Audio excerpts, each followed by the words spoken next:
Hello and welcome back to West Navsbury.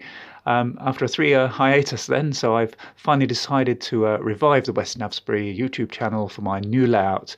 Not going to be called West Navsbury, this layout, but still yet to decide on a name, in fact. But welcome back, and if any of you subscribers are still around after all this time, hopefully you will enjoy seeing some updates on my new layout.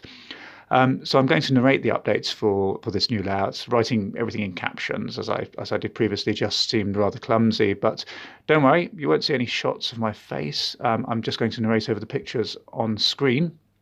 And speaking of which, all I can really show you at this very early stage are some shots of my locos and rolling stock sitting on some track, the early bits of the track that have been laid on bare baseboards, and the layout's very much in its infancy.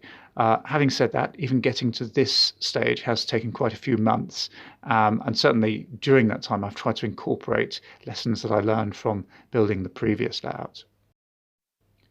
Some of you may remember that layout. It was my first ever attempt at building anything. I'd not even laid a piece of set track until then. All my previous interaction with the hobby had been through running locos on layouts that had been built for me as a young boy. And there were a lot of limiting factors for the original West Navsbury layout. Primarily, the need to make the layout what I described as semi-portable. I wasn't a homeowner at that point, and my job meant that I may well be moving house various times during the layout's existence, and indeed it actually survived 3 moves and existed in 3 different houses across 3 different counties. The baseboards and the supports were certainly less than ideal, but as a first effort, I was actually pretty pleased with it. It was generally reliable, very few derailments, despite all of those moves. And so when the time came to dispose of it, it was a little bit sad. I had to do that because I'd finally bought a house, and that house was not going to accommodate the dimensions of West Navsbury. If you want to check out my slightly tongue-in-cheek final running session for the original layout, it's in the list of videos above, entitled End of the Line. Okay, so the original layout wasn't going to fit into the new house, and being a first-time buyer, my new house was, and is, very modest in size. There was only one realistic location for a new layout, and that was the 3rd bedroom, which was right at the top of the house in a loft conversion. However, despite having been fully converted to a small bedroom, there were 4 distinct limitations, or challenges if you will, that would need to be overcome.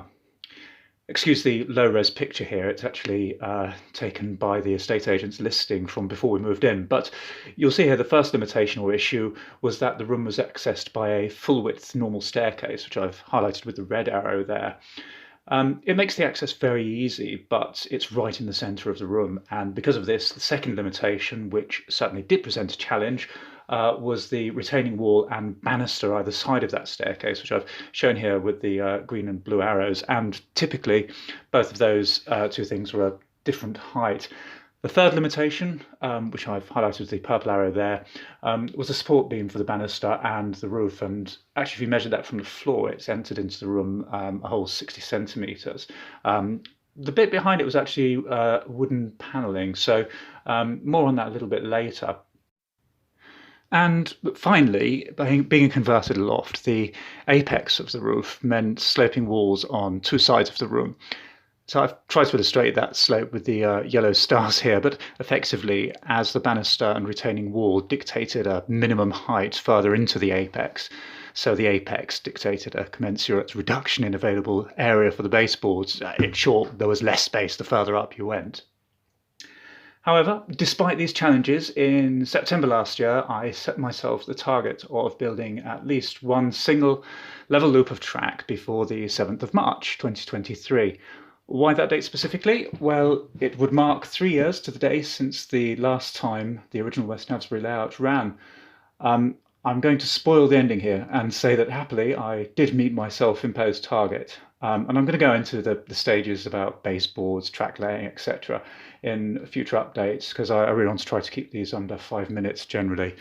But here though, shot on the 2nd of March, so slightly ahead of schedule, is one of the first trains to run a continuous loop around the new layout.